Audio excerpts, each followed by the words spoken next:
जय श्री कृष्णा। ओम नमः शिवाय। आप सभी को सादर प्रणाम। आपके अनेकों प्रश्न आए, उसमें से एक प्रश्न था कि चरणामृत क्या है। आज हम इसके बारे में आपके समक्ष चर्चा करने जा रहे हैं कि चरणामृत क्या है, हम इसे क्यों ग्रहण करते हैं। शास्त्रों में इसका बड़ा विस्तार से वर्णन किया गया है। चरणामृत अर्थात भगवान के चरणों का अमृत। इसको ग्रहण करने से सकारात्मक ऊर्जा की प्राप्ति होती है, समस्त रोग कष्टों से व्याधि की मुक्ति होती है और जन्म मरण के बंधन से व्यक्ति मुक्ति को प्राप्त करता है।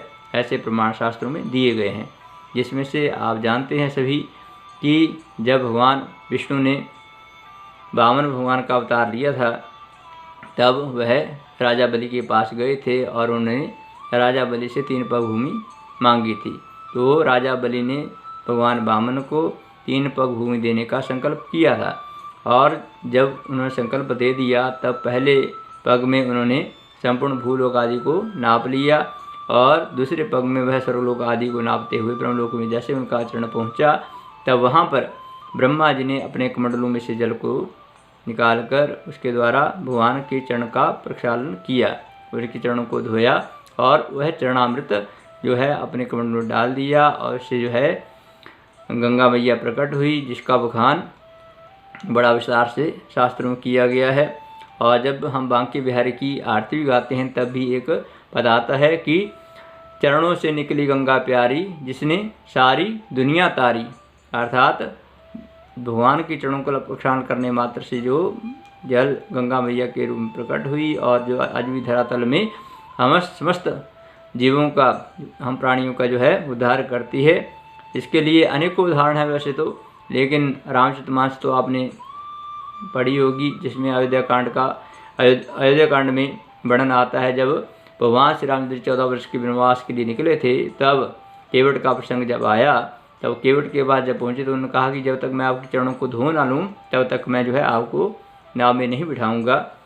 तब भगवान ने उनकी विनती को स्वीकार किया और तब वहाँ पर 101 नंबर दोहे में आता है, अयोध्या कांड के 101 नंबर दोहे में प्रमाण सहित बताया गया कि पद पखारी जलुपान करी आपस सहित परिवार, पितर पारु करी प्रभु पुनि मुदित गयु लई पार। अर्थात भगवान के चरणों का प्रक्षालन किया, पद पखारी जलपान करी और उसका जलपान किया किसने? केवट ने और उसके परिवार ने भी उसको जलपान किया, जिसके करने मात्र से वह तो तर ही गए, केवट और उसका परिवार तो तरा ही, लेकिन कहा कि पितृ पारु करी प्रभु, भगवान ने उनके पितरों को भी पार कर दिया उस चरणामृत को ग्रहण करने मात्र से। तो आप अनुमान लगाइए कि जब हम चरणामृत लेते हैं मंदिर में या घर में हम पूजा पाठ करते हैं, तो उसका कितना बड़ा पुण्य और कितने बड़े फल की प्राप्ति होती है। और इसको ग्रहण अवश्य करना चाहिए और अपने बच्चों को भी यह बात बतानी चाहिए कि देखो, ये चरणामृत है, ये कोई दिव्य औषधि है, जिसको पान करने मात्र से अमरता की प्राप्ति होती है, समस्त रोगियों की व्याधियों की प्राप्ति होती है, जिसका प्रमाण आगे जो जब हम जल देते हैं या चरणामृत देते हैं भगवान के चरणों का, तो उसमें एक मंत्र है। और यह चरणामृत क्या है? अर्थात चरणामृत जो है अकाल मृत्यु हरणम सर्व व्याधि विनाशनम विष्णु पादोदकम पित्वा पुनर्जन्म विद्यते। यह मंत्र बोलकर जो ब्राह्मण देवता आचार्य लोग जो है इसके द्वारा आपको चरणामृत देते हैं और चरणामृत का आप पान करते हैं। तो पान जब करते हैं तो उसके करने मात्र से इस मंत्र में कहा गया कि अकाल मृत्यु हरणम, वह अकाल मृत्यु को दूर करता है, सर्व व्याधि विनाशनम, सब व्याधियों को रोगों को दूर करता है, और विष्णु पाद पुनर्जन्म विद्यते, अर्थात विष्णु भगवान के चरणों का जो चरणामृत है उसको पीने मात्र से जो है वह पुनर्जन्म विद्यते, द्वारा बार बार इस जन्म मरण के बंधन में व्यक्ति नहीं पड़ता है, अर्थात वह जन्म मरण के बंधन से मुक्त होता हुआ भगवान के चरण कमलों को प्राप्त कर लेता है। अब ये तो होगी बात कि चरणामृत जो हम ग्रहण करते हैं तो उससे हमें क्या प्राप्ति होती है, लेकिन चरणामृत बनाया कैसे जाता है?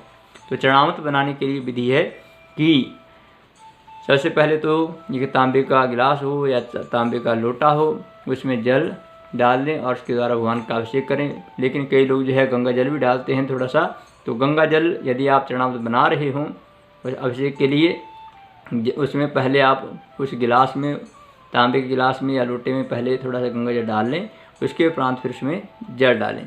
ऐसा ना करें कि पहले आप जल डालें उसके उपरांत उसके बीच में गंगा जल डालें। तो पहले गंगा जल डालें, उसके उपरांत फिर जल डालें और उसके उपरांत भगवान का अभिषेक कराएं। लेकिन कई लोग ये करते हैं कि उसमें फिर तुलसी पत्ता भी पहले ही डाल देते हैं, तो वैसा भी नहीं करना चाहिए। पहले अभिषेक करें, उसके उपरांत उसमें फिर तुलसी पत्र जो है मिला दें। यदि भगवान नारायण का अभिषेक करें तो उसमें तुलसी पत्ता आपने पहले ठाकुर जी को चढ़ाया होता है, वह अपने आप ही चरणामृत में मिल जाता है। फिर आप उन्हें भगवान के ऊपर पत्ता चढ़ाते हुए जब हम पूजन करते हैं विस्तार से, तो यदि नहीं है तो आप बाद में उसमें पत्ता मिक्स कर सकते हैं और उसको ग्रहण कर सकते हैं। यह चरणामृत ऐसे बनाने की विधि है। लेकिन पहले उसमें गंगा जल डालें, फिर जल डालें, उसके बाद भगवान का अभिषेक करें। अभिषेक के उपरांत फिर उसमें तुलसी पत्ता डाल दें, या तो आप उस जल को, उस चरणामृत को फिर ग्रहण कर सकते हैं। और यदि हम तांबे का पात्र जब हम लेते हैं तो कहते हैं, वैज्ञानिक तथ्यों में बताया गया है कि तांबा जो है अनेक औषधियों के दिव्य रूप को प्राप्त करता है। जैसे आपने सुना होगा कि जब भी हम रात्रि को सोते हैं तो सोने से पहले हम जग भर लेते हैं तांबे का एक और उसको पीते हैं तो हमारे पेट जो है उसको साफ कर देता है। वैसे ही इसमें औषधीय तत्व हैं तांबे में। और तांबे में जब भी आपने देखा होगा मंदिर में, तो आपको तांबे के गिलास में या तांबे के लोटे में और तांबे की चम्मच के द्वारा वो है चरणामृत दिया जाता है, क्योंकि उसमें दिव्य औषधीय गुण आ जाते हैं जो आपके समस्त रोगों को, व्याधियों को दूर करता है और आपको अकाल मृत्यु से मुक्ति को प्रदान कराता है। क्योंकि मंत्र आपको, मैं इस मंत्र को दे दूंगा डिस्क्रिप्शन में, आप यहाँ से भी लिख सकते हैं और हो सके तो इसको बोल करके चरणामृत ग्रहण करें, अन्यथा भगवान का नाम करते हुए चरणामृत को ग्रहण करना चाहिए। आशा करता हूँ कि आपको यह वीडियो उपयोगी लगी होगी। यदि आपको कोई इसमें सकारात्मकता आई हो तो आप इसे कमेंट में अवश्य लिखें और अपने भाई बंधुओं को इसे शेयर करें, कमेंट करें और इस चैनल को अवश्य सब्सक्राइब करें, ताकि मैं आपके लिए और भी उपयोगी जो हमारे सनातन तथ्य हैं उनको लाने का प्रयास करूं। आप सभी को नमो नारायण। ओम नमः शिवाय। जय श्री कृष्ण।